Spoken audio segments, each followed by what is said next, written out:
Buenos días, por favor, tome asiento.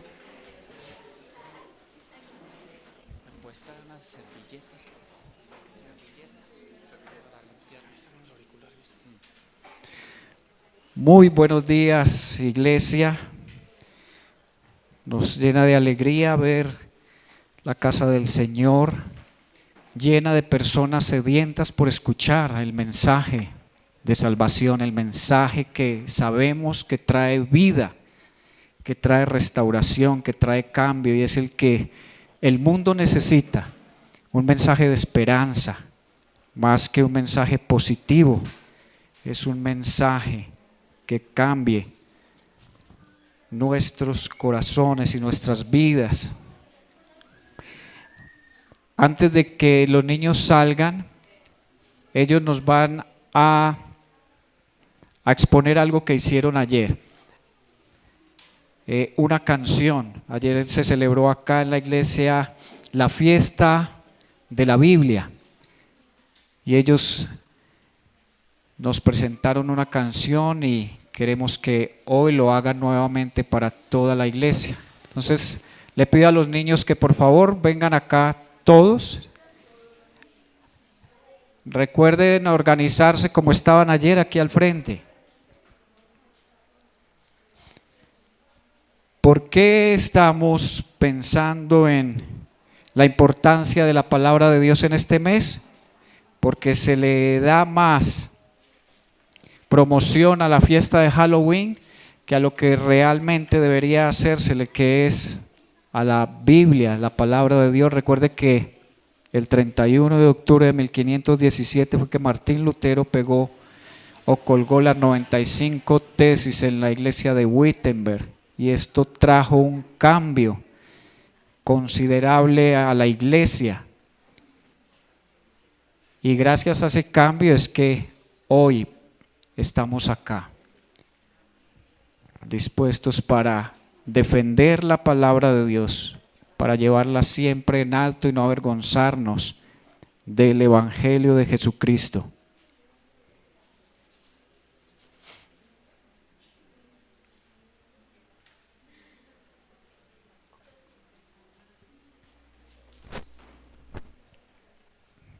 Cada una de esas imágenes detalla lo que la misma palabra de Dios dice de sí misma. No es que nosotros sacamos esas conclusiones, sino que la misma Biblia menciona estos elementos. Bien, muy listos. La Biblia es cual martillo que parte la roca en dos, es como ara que alumbra el camino que lleva a Dios. La Biblia es cual espejo por el cual puedo ver mi mal, de Dios el Padre celestial, es libro sin igual, semilla que germina cuando entra en el corazón, es como pan y leche que ministran sustentación, como aguas que las manchas lava de nuestra vida herial, de Dios el Padre celestial, el libro sin igual, cual miel es la palabra bendita de nuestro Dios, es fuego que consume al que no oye su santa voz, espada de dos filos, es la Biblia un arsenal, de Dios el Padre celestial, el libro sin igual. Gracias, niños. Vamos a orar por ellos. Señor, en el nombre de Jesús, agradecemos esta capacidad que tú les das a estos niños de memorizar, Señor, estos cantos, y oramos que puedan memorizar también tu palabra y vivirla y ponerla en práctica, Señor.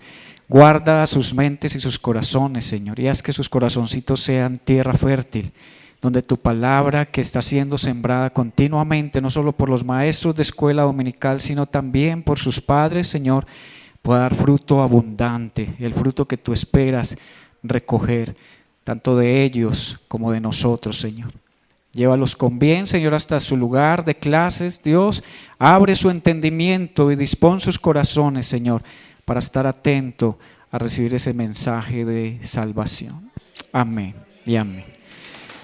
Bueno, hermanos, mientras tanto lo invito a que por favor mire a su lado, si hay personas nuevas, salúdele, dé la bienvenida al redil.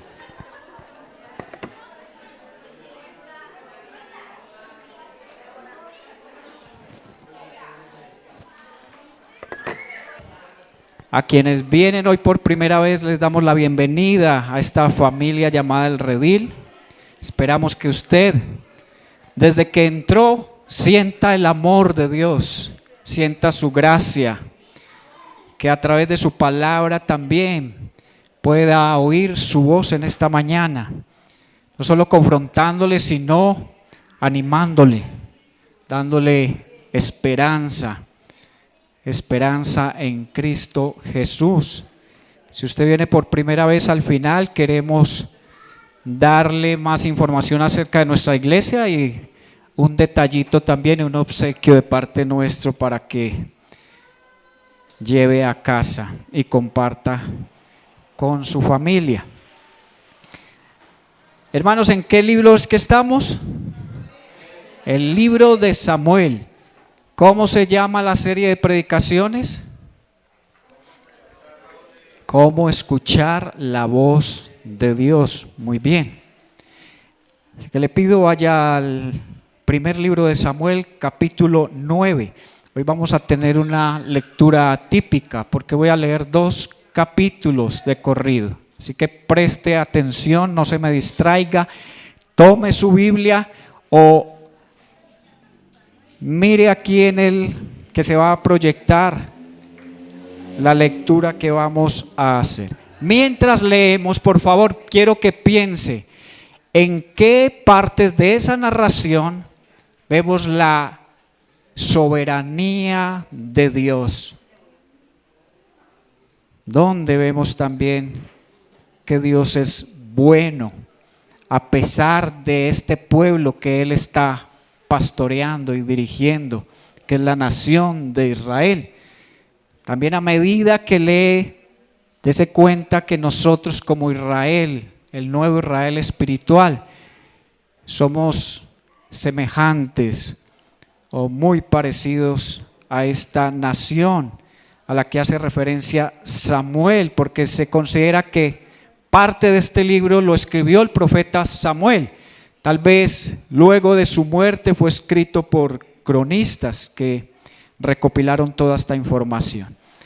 Entonces leemos la palabra del Señor. Había un hombre de la tribu de Benjamín, muy respetado, cuyo nombre era Quis, hijo de Abiel, hijo de Seror, hijo de Becorat, hijo de Afía, también benjaminita. Quis tenía un hijo llamado Saúl, que era buen mozo y apuesto como ningún otro israelita, tan alto que los demás apenas le llegaban al hombro. En cierta ocasión se extraviaron las burras de su padre Quis, y éste le dijo a Saúl: toma a uno de los criados y ve a buscar las burras. Saúl y el criado se fueron y cruzaron la sierra de Efraín hasta pasar por la región de Salisá, pero no las encontraron. Pasaron también por la región de Salín y después por el territorio de Benjamín, pero tampoco allí las encontraron. Cuando llegaron al territorio de Suf, Saúl le dijo al criado que lo acompañaba: vámonos, debemos regresar, no sea que mi padre comience a preocuparse más por nosotros que por las burras. El criado le contestó: en este pueblo vive un hombre de Dios que es muy famoso. Todo lo que dice se cumple sin falta. ¿Por qué no vamos allá? A lo mejor nos indica el camino que debemos seguir. Pero si vamos, ¿qué le podemos llevar?, preguntó Saúl. En las alforjas no nos queda nada de comer, ni tenemos ningún regalo que ofrecerle al hombre de Dios. ¿Qué tenemos? Aquí tenemos casi 3 gramos de plata, respondió el criado. Se los puedo dar al hombre de Dios para que nos indique el camino. Antiguamente, cuando alguien en Israel iba a consultar a Dios, solía decir: vamos a ver al vidente, porque así se le llamaba entonces al que ahora se le llama profeta. Muy bien, dijo Saúl, vamos. Dicho esto, se dirigieron al pueblo donde vivía el hombre de Dios. Subían por la cuesta de la ciudad cuando se encontraron con unas jóvenes que iban a sacar agua.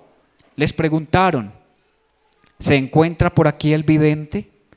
Sí, está más adelante, contestaron ellas. Dense prisa, que acaba de llegar a la ciudad y el pueblo va a ofrecer un sacrificio en el santuario del cerro. Cuando entren en la ciudad lo encontrarán, si llegan antes de que suba al santuario para comer. La gente no empezará a comer hasta que él llegue, pues primero tiene que bendecir el sacrificio y luego los invitados comerán. Así que vayan de inmediato, que hoy mismo lo van a encontrar. Saúl y su criado se dirigieron entonces a la ciudad. Iban entrando cuando Samuel se encontró con ellos camino al santuario del cerro. Un día antes de que Saúl llegara, el Señor le había hecho esta revelación a Samuel: mañana a esta hora te voy a enviar un hombre de la tierra de Benjamín. Lo ungirás como gobernante de mi pueblo Israel para que lo libre del poder de los filisteos. Me he compadecido de mi pueblo, pues sus gritos de angustia han llegado hasta mí. Cuando Samuel vio a Saúl, el Señor le dijo: ahí tienes al hombre de quien te hablé. Él gobernará a mi pueblo. Al llegar a la puerta de la ciudad, Saúl se acercó a Samuel y le preguntó: ¿podría usted indicarme dónde está la casa del vidente? Yo soy el vidente, respondió Samuel. Acompáñame al santuario del cerro, que hoy comerán ustedes conmigo. Ya mañana, cuando te deje partir, responderé a todas tus inquietudes. En cuanto a las burras que se te perdieron hace 3 días, ni te preocupes, que ya las encontraron. Y agregó: lo que Israel más desea, ¿no tiene que ver contigo y con toda la familia de tu padre? ¿Por qué me dices eso?, respondió Saúl. ¿No soy yo de la tribu de Benjamín, que es la más pequeña de Israel? ¿Y no es mi familia la más insignificante de la tribu de Benjamín? No obstante, Samuel tomó a Saúl y a su criado, los llevó al salón y les dio un lugar especial entre los invitados, que eran unos 30. Luego Samuel le dijo al cocinero: trae la ración de carne que te pedí que apartaras y que yo mismo te entregué. El cocinero sacó un pernil entero y se lo sirvió a Saúl. Entonces Samuel dijo: ahí tienes lo que estaba reservado para ti. Come pues antes de invitar a los otros. Tu ración ya había sido apartada para esta ocasión. Así fue como Saúl comió aquel día con Samuel. Luego bajaron del santuario a la ciudad y Samuel conversó con Saúl en la azotea de su casa. Al amanecer, a la hora de levantarse, Samuel habló con Saúl en ese mismo lugar. Levántate, le dijo, ya debes partir. Saúl se levantó y salieron de la casa juntos. Mientras se dirigían a las afueras de la ciudad, Samuel le dijo a Saúl: dile al criado que se adelante, pero tú quédate un momento, que te voy a dar un mensaje de parte de Dios. El criado se adelantó. Entonces Samuel tomó un frasco de aceite y lo derramó sobre la cabeza de Saúl. Luego lo besó y le dijo: es el Señor quien te ha ungido para que gobiernes a su pueblo. Hoy mismo, cuando te alejes de mí y llegues a Celsa, en el territorio de Benjamín, cerca de la tumba de Raquel, verás a 2 hombres. Ellos te dirán: ya encontramos las burras que andabas buscando. Pero tu padre ya no piensa en las burras, sino que ahora está preocupado por ustedes y se pregunta: ¿qué puedo hacer para encontrar a mi hijo? Más adelante, cuando llegues a la encina de Tabor, te encontrarás con 3 hombres que se dirigen a Betel para adorar a Dios. Uno de ellos lleva 3 cabritos, otro 3 panes, y el otro un odre de vino. Después de saludarte te entregarán 2 panes, acéptalos. De ahí llegarás a Gibea de Dios, donde hay una guarnición filistea. Al entrar en la ciudad te encontrarás con un grupo de profetas que bajan del santuario en el cerro. Vendrán profetizando, precedidos por músicos que tocan liras, panderetas, flautas y arpas. Entonces el Espíritu del Señor vendrá sobre ti con poder, y tú profetizarás con ellos y serás una nueva persona. Cuando se cumplan estas señales que has recibido, podrás hacer todo lo que esté a tu alcance, pues Dios estará contigo. Baja luego a Gilgal antes que yo. Allí me reuniré contigo para ofrecer holocausto y sacrificios de comunión. Y cuando llegue, te diré lo que tienes que hacer. Pero tú debes esperarme 7 días. Cuando Saúl se dio vuelta para alejarse de Samuel, Dios le cambió el corazón. Y ese mismo día se cumplieron todas esas señales. En efecto, al llegar Saúl y su criado a Gibea, un grupo de profetas les salió al encuentro. Entonces el Espíritu de Dios vino con poder sobre Saúl, quien cayó en trance profético junto con ellos. Los que desde antes lo conocían, al verlo profetizar junto con los profetas, se preguntaban unos a otros: ¿qué le pasa a Saúl, hijo de Quis? ¿Acaso él también es uno de los profetas? Alguien que vivía allí replicó: ¿y quién es el responsable de ellos? De ahí viene el dicho: ¿acaso también Saúl es uno de los profetas? Cuando Saúl acabó de profetizar, subió al santuario del cerro.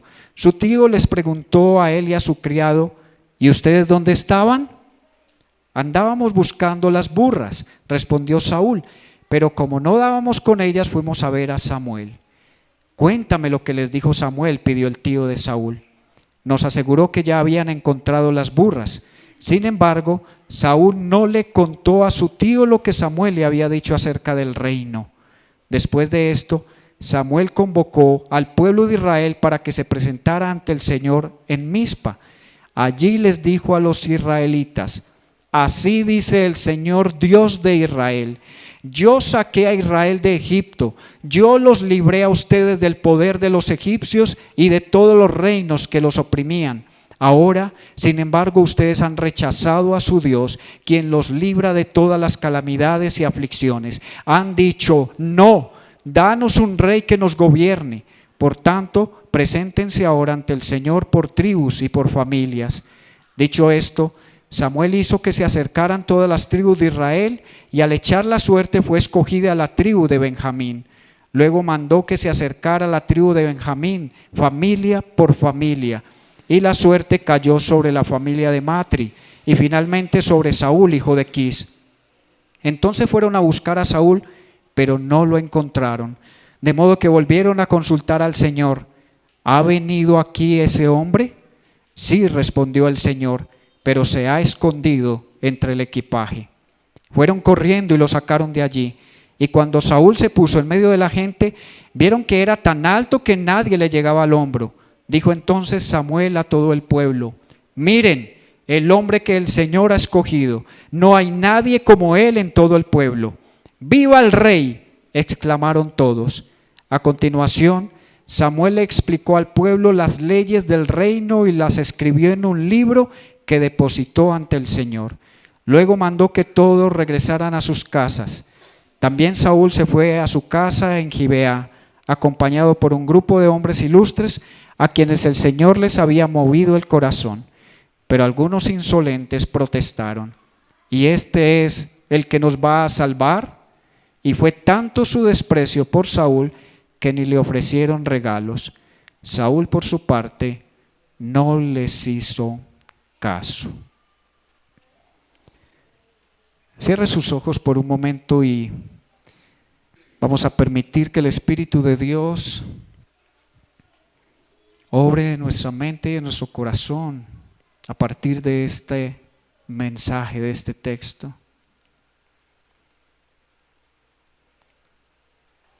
Señor, tú eres rey y gobiernas sobre todo, pero vemos un pueblo que prefirió un rey humano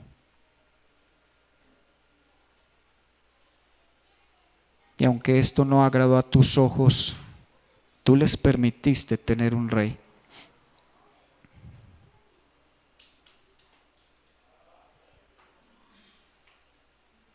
Tú te encargaste de que Saúl llegara hasta Samuel para que Samuel lo ungiera sin tener ni idea de lo que iba a ocurrir. Eso nos habla de tus decretos, de tus designios, de tu soberanía sobre la raza humana, sobre todo el universo, Señor. Que esta enseñanza de hoy nos recuerde que tú haces lo que tú quieres con quien quieres, en el momento que tú lo deseas, Señor. Que entendamos hoy que nuestras vidas están bajo tu dirección, Señor. Así a veces nos desviemos del camino. Pero siempre se cumplirán tus propósitos, Señor. En el nombre de Jesús oramos. Amén. Bueno, ¿qué tal la historia? Un poco larga, pero es necesario leerla para que tengamos el contexto de aquello que vamos a compartir hoy. Habíamos visto la semana anterior que los ancianos de Israel se habían reunido con un propósito, y ese propósito era abogar ante Samuel para que orara a Dios y Dios les diera un rey. Eso no agradó a Samuel, primero porque lo estaban rechazando a él ya como juez y profeta de Israel, pero también le dolió en su corazón porque en lugar de confiar en que Dios los libraría de sus batallas, decidieron tener un rey humano. ¿Y cuál es el pecado allí? Que pidieron un rey que los librara de sus batallas. Y Dios le dice a Samuel, después de que evaluó la elección que hizo su pueblo, dijo allí en el capítulo 8, verso 7, me han desechado a mí para que no sea rey sobre ellos. Así que en respuesta a esa petición de Israel, Dios elige a un hombre llamado ¿cómo? Saúl. ¿Sabe qué significa Saúl? Pedido a Dios. Saúl fue el rey al gusto del pueblo. Usted ve al principio que lo que describe Samuel es que Saúl era un hombre alto, era un hombre buen mozo. O sea, para rey había pasado el casting y lo pasó. Porque cuando fue presentado, el pueblo gritó, ¡viva el rey! Esto es lo que queríamos, esto es lo que nos merecemos. ¡Viva Saúl! Hay algo particular si se dio cuenta en la lectura. No se habla de una relación de Dios con Saúl o de Saúl con Dios. Se habla que Saúl viene de una familia respetable, importante en Israel, adinerada, y se menciona solo eso. Sabemos que en su bondad, dice la palabra, que Dios hace salir el sol ¿sobre quién? Sobre justos e injustos, y hace llover o sobre buenos y malos, sobre justos e injustos, ¿verdad? Usted vio en la lectura la petición que el pueblo le hizo a Dios a través de Samuel, y Dios contestó su oración. Y muchas veces nosotros somos insistentes en nuestras oraciones, y aunque no es el plan de Dios, Dios termina concediéndonos lo que pedimos, aunque no sea lo mejor para nosotros. Cuando insistimos en clamar al Señor pidiéndole lo que queremos, finalmente Dios responde y dice, tome. ¿Recuerdan a Israel en el desierto cuando pidió carne?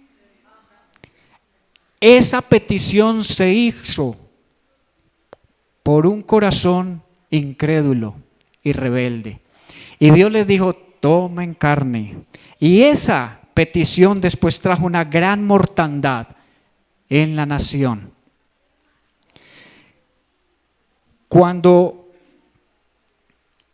pedimos algo, tenemos que ser conscientes que las cosas no ocurren ni en nuestra manera ni a nuestro tiempo. Las cosas ocurren en el tiempo de Dios y deberíamos tener eso muy claro, que los tiempos de Dios o el tiempo de Dios es perfecto. ¿Usted recuerda cuánto tardó el proceso de Moisés para poder ser el líder de Dios ante su pueblo? 80 años. Cuando Moisés llega a Egipto ya tenía 80 años. Jesús, cuando se dirigió a la nación de Israel por primera vez y que dio el sermón del monte, ¿cuántos años tenía? 30 años.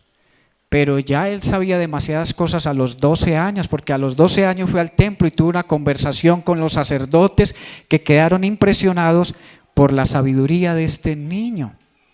¿Y cuánto se demoró Pablo para hacer su primer viaje misionero? Él no dijo, Dios me llamó, así que para hoy es tarde. No, de 7 a 10 años se considera que Pablo esperó el tiempo del Señor para salir a hacer misiones. Dios sí había prometido que le daría un rey a la nación de Israel, pero Israel no supo esperar.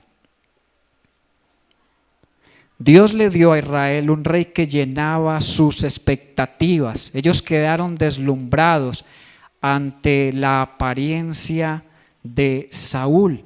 Y esto nos deja una enseñanza. Nosotros no miramos las cosas como las ve Dios, pero sí debemos aprender a verlas como las ve Dios.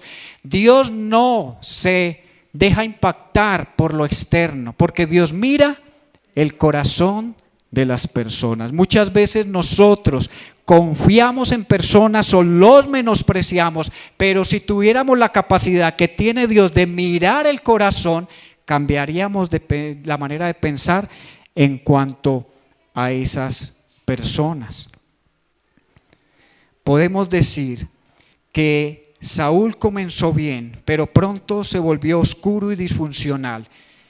Cuando usted empieza a leer de aquí en adelante el libro de Samuel, empezamos a ver a Saúl como un hombre enigmático. Aparenta ser muy prometedor. Parece ser el candidato perfecto para ser rey, pero tiene fallas de carácter muy profundas. Y como vamos a ver en los próximos capítulos, es deshonesto, le falta integridad, es incapaz de reconocer sus errores, y estas fallas harán que Dios lo deseche como rey. Podríamos comparar, no sé si usted está de acuerdo conmigo, de comparar a Saúl con Balaam y con Judas. Balaam profetizaba por dinero. Judas, aunque fue y predicó el evangelio y echó fuera demonios, siempre su corazón estuvo inclinado a la avaricia y a la codicia. Si uno no ve todo el panorama completo y solo lee este texto, diría, pero ¿cómo así? Si sobre Saúl vino el Espíritu Santo, dice que Dios le cambió el corazón, que lo rodeó de personas a los cuales Dios se inclinó para que fueran fieles a Él, y Él profetizó. Recuerde que en el Nuevo Testamento también hay un grupo de personas que le van a decir a Cristo, Señor, pero si en tu nombre echamos fuera demonios, pero si en tu nombre profetizamos, pero si en tu nombre hicimos milagros. ¿Qué fue lo que pasó ahí? En mi opinión, y si vamos a irlo desarrollando poco a poco en estas predicaciones, Saúl nunca entregó su corazón a Dios. Todo lo que hizo fue apariencia. Porque si creemos que Saúl era un hombre creyente, vamos a empezar a luchar teológicamente con que este hombre, cuando fue desechado por Dios, empezó a ser atormentado por demonios y para poderlo tranquilizar o calmar le tenían que tocar con instrumentos. Y ahí pusieron a David. Este hombre no supo aceptar la decisión de Dios cuando Dios lo desechó por su desobediencia. Y el hombre se fijó en David y dijo: lo voy a matar.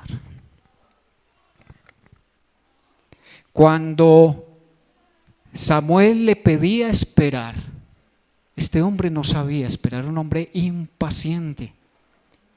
Esta primera vez cuando Samuel le dice: espérame 7 días. Y aquí empezando él esperó, pero luego vamos a saber más adelante que él fue impaciente y en medio de su desespero hizo lo que no le correspondía como rey.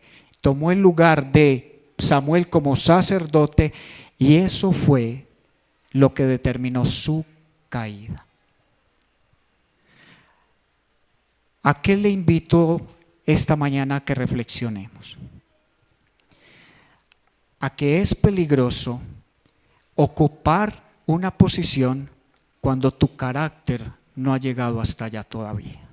Sea matrimonio, sea en una empresa, sea en la iglesia, sea en el lugar donde vayas a ser promovido, si tu carácter no ha llegado hasta allí, va a ser un desastre, porque tú le das poder a alguien y eso inmediatamente aflora su carácter.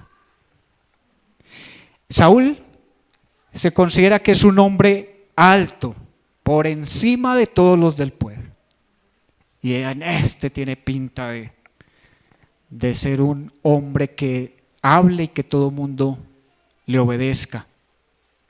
¿Sabe? A veces, no sé si a usted lo ha pensado, hay gente que considera que yo soy alto.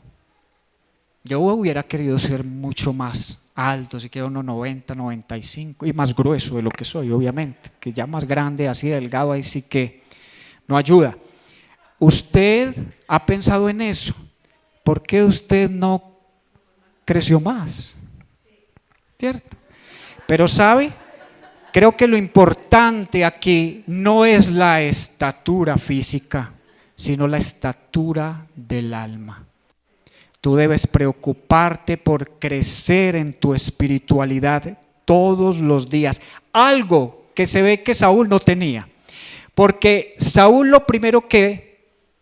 Saúl no pensó en ir donde Samuel para que los ayudara a encontrar las asnas, fue el criado. El criado sí sabía que allí en esa región había un hombre de Dios que les podía decir qué hacer. Lo único que se le ocurrió a Saúl fue: ¿y con qué le vamos a pagar? Él pensó fue en: ¿y cómo vamos a pagarle el favor? Porque a veces en el mundo cristiano hay gente que cree que el favor de Dios se obtiene diezmando, se obtiene pagando. Y hoy vemos por el mundo a pseudoprofetas dando mensajes y recogiendo dinero por montones. Y Samuel pensó que había que pagarle al profeta cuando en ese tiempo los profetas dependían totalmente de Dios. No les era permitido, excepto en algunas situaciones que usted encontrará en la Biblia, recibir un beneficio monetario por el mensaje que entregaban.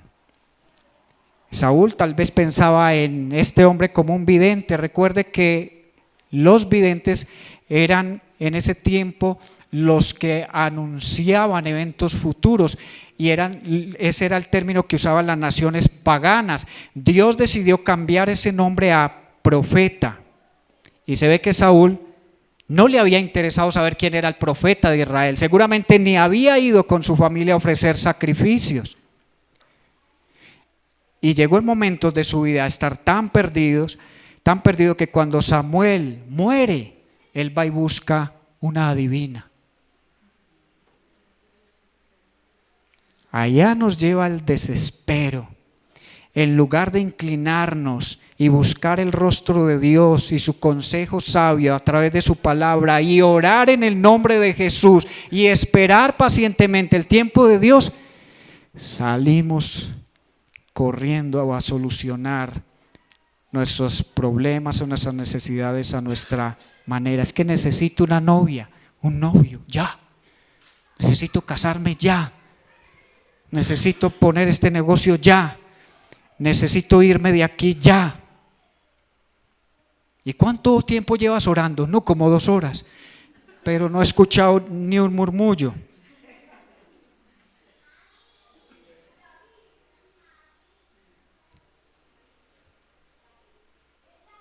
Lo que nos arroja luz en cuanto a la falta de espiritualidad de Saúl fue que aún su tío sí sabía quién era Samuel. ¿Quién era Samuel? Perdón. Porque su tío, cuando él le contó que habían visto a Samuel, no le dijo, ¿quién es Samuel? No, lo que preguntó es, ¿quién les dijo? Samuel. Él sí conocía, a diferencia de Saúl, que cuando se encontró de frente con Samuel, lo que preguntó fue, ¿tú sabes dónde vive el vidente? Aunque Dios escogió a Saúl, Saúl no estuvo preparado para ocupar esa posición a que el pueblo lo había casi llevado. Dios dijo, ¿quieren un rey? Les voy a dar un rey conforme a su corazón. Y este rey se encargará de demostrar en qué nivel o en qué punto está su espiritualidad. Es decir, que se iban a dar cuenta que así como estaba el rey, estaba el pueblo en un momento frío en su relación con Dios.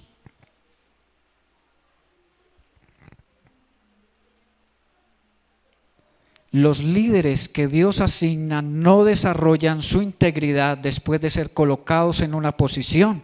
Su integridad los precede. Dice la segunda carta a Timoteo capítulo 2:2, lo que has oído de mí ante muchos testigos, encárgalo a hombres fieles que sean idóneos para enseñar también a otros.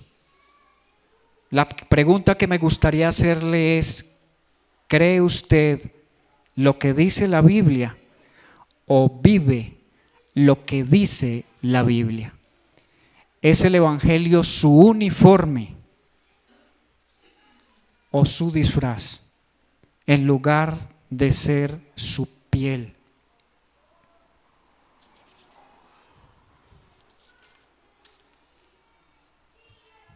Esto nos lleva a pensar que debemos cultivar permanentemente nuestra relación con Dios.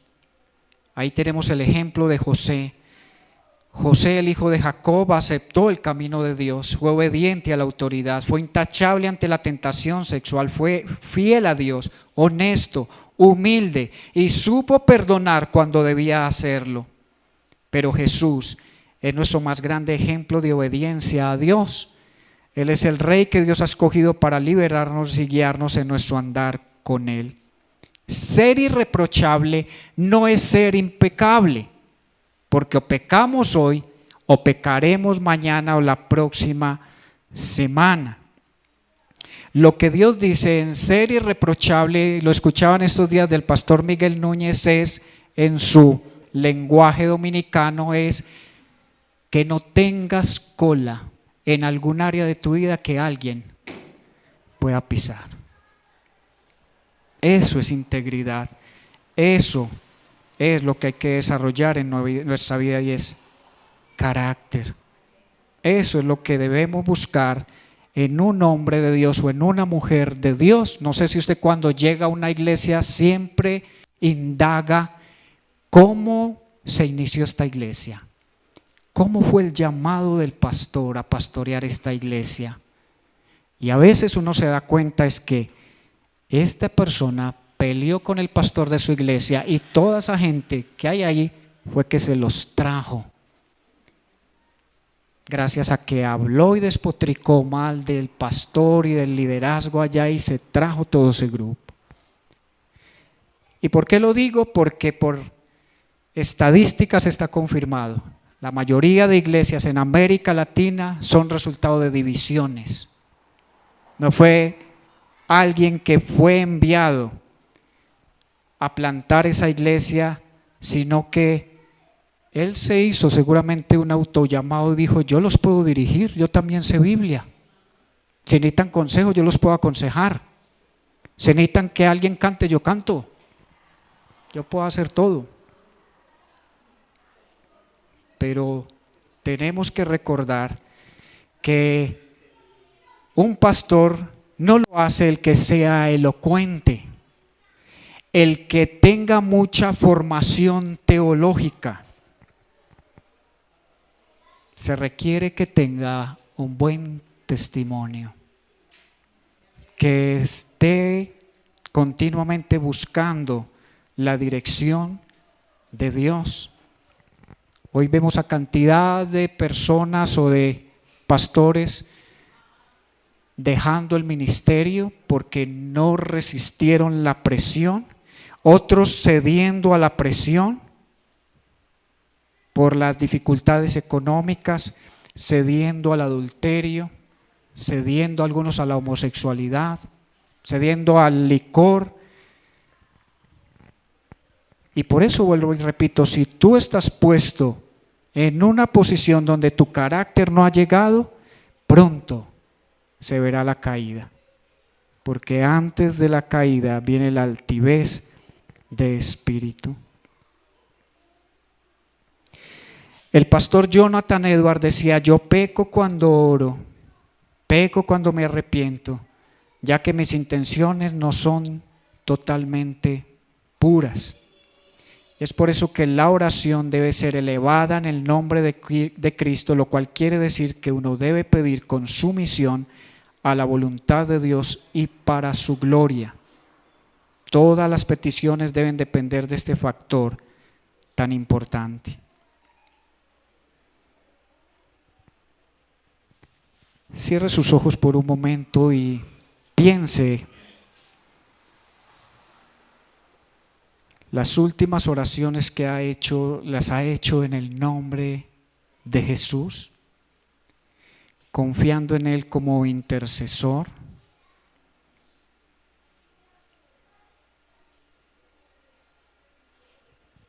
¿Ha aprendido a esperar el tiempo de Dios y que todo se haga según su voluntad? ¿O usted puede darse cuenta que la última decisión que tomó la hizo fue a su manera, porque no supo esperar?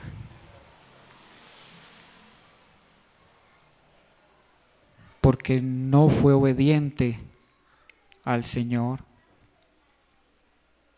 porque lo dominó la impaciencia, porque usted tal vez piensa que es más sabio que Dios y cree que es lo que necesita y en el momento que lo necesita.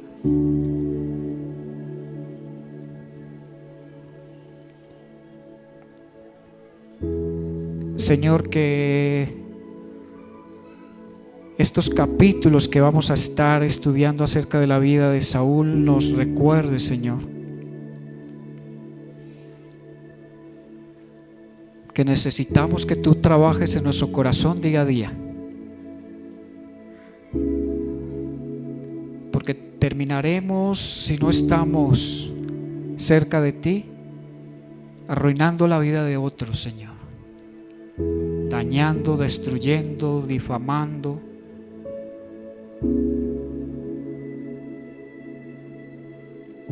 Queremos, Señor, que pongas en nosotros un corazón obediente, que tu Espíritu nos guíe en todo, Señor, que nuestra mente sea la mente de Cristo, llena nuestra vida de tu palabra, Señor. No queremos ir a donde tú no quieres que vayamos. No queremos hacer y desgastarnos en cosas que tú no nos has llamado a hacer.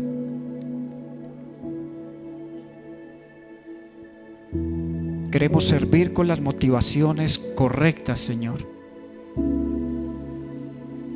y no perdernos en los afanes de este mundo. No queremos aparentar lo que no somos. Queremos, Señor, que tú erradiques la hipocresía de la iglesia. Por eso necesitamos un ambiente de confianza, donde podamos hablar unos con otros y confesar nuestras debilidades, nuestros pecados, y poder ser restaurados, Señor, a la luz de tu palabra, y que podamos ser sinceros, y que esa sinceridad nos lleve a la vulnerabilidad, y que esa vulnerabilidad nos haga ver como realmente somos. Porque podemos ocultar lo que somos a otros, pero nunca podremos ocultarlo de ti. Señor, trae arrepentimiento antes de que venga juicio, Señor. Trae arrepentimiento antes de que las cosas que se están haciendo en lo oculto salgan a la luz para traer vergüenza y división.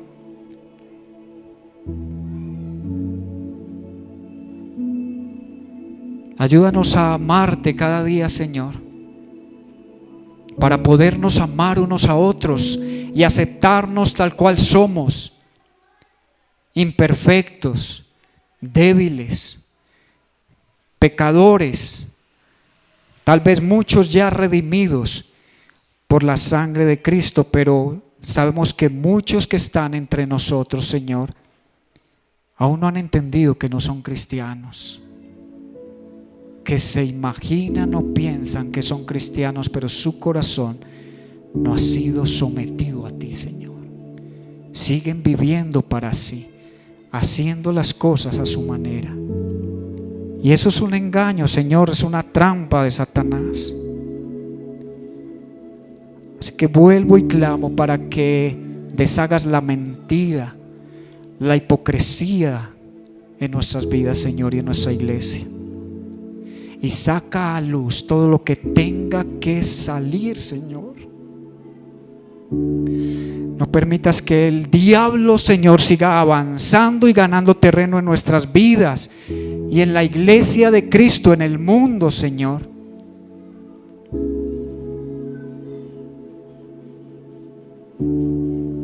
Queremos ser esa iglesia que se mantiene fiel, que se mantiene firme, que obedece tu voz. Háblanos, Señor, cada día, en nuestros devocionales, en nuestros tiempos de oración, en los estudios bíblicos, al escuchar como iglesia tu palabra. Necesitamos de ti, Señor, porque fácilmente nos perdemos en el camino. Terminamos espiritualizando nuestra desobediencia, justificando nuestros pecados, Señor. Es una condición terrible. Queremos ser libres, libres para vivir en novedad, libres para ser esos hombres y mujeres conforme a tu corazón, que reconocemos nuestras debilidades, que confesamos inmediatamente nuestros pecados, que aún ante la debilidad tu gracia nos sostenga, Señor. Quita la queja de nuestras bocas, Señor, la crítica y la murmuración, y que de nuestra boca salgan palabras de vida, de edificación, de amor, de perdón, de esperanza.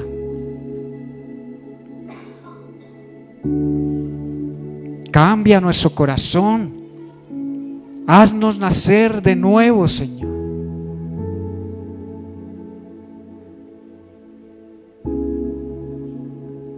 Y la mejor evidencia de nuestra rendición a ti es que te obedeceremos porque te amamos, Señor.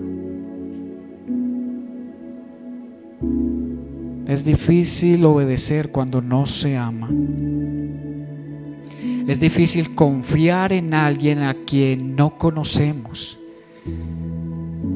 Por eso el Señor nos invita día a día a conocerle, porque la vida eterna consiste en que le conozcamos a Él y a quien Él ha enviado, y que si permanecemos en Él, daremos fruto, porque de eso se trata.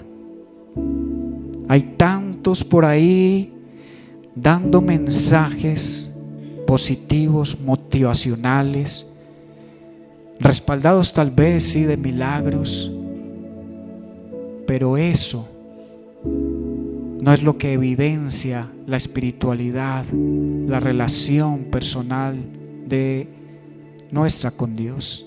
Es el fruto,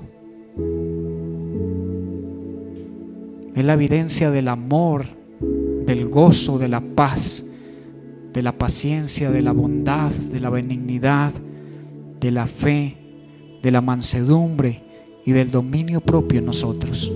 Eso hace a un verdadero cristiano. Queremos trabajar, Señor, en las áreas oscuras de nuestra vida, esas que hemos querido ocultarle a otros, pensando que nunca se enterarán.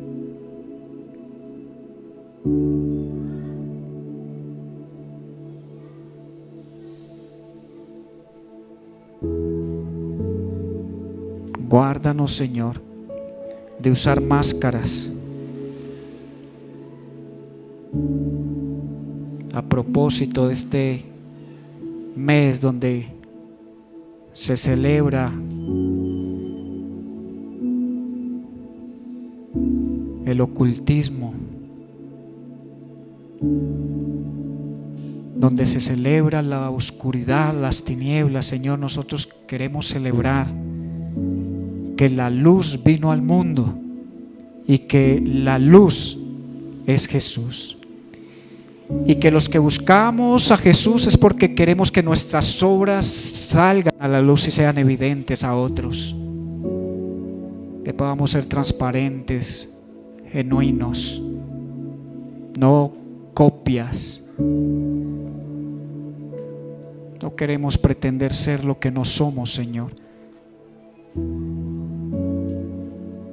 Queremos ser verdaderos creyentes, Señor, lavados por la preciosa sangre de Cristo, sellados con el Espíritu Santo de Dios y salvos por la gracia de nuestro Padre Celestial. Te adoramos, Señor, en esta mañana por hablar a nuestro corazón, Señor. Haznos diligentes en obedecer y agudiza nuestro oído espiritual para saber discernir cuándo tú nos estás hablando y ser prontos para obedecer. Oramos en Cristo Jesús en esta mañana, Señor. Amén y amén.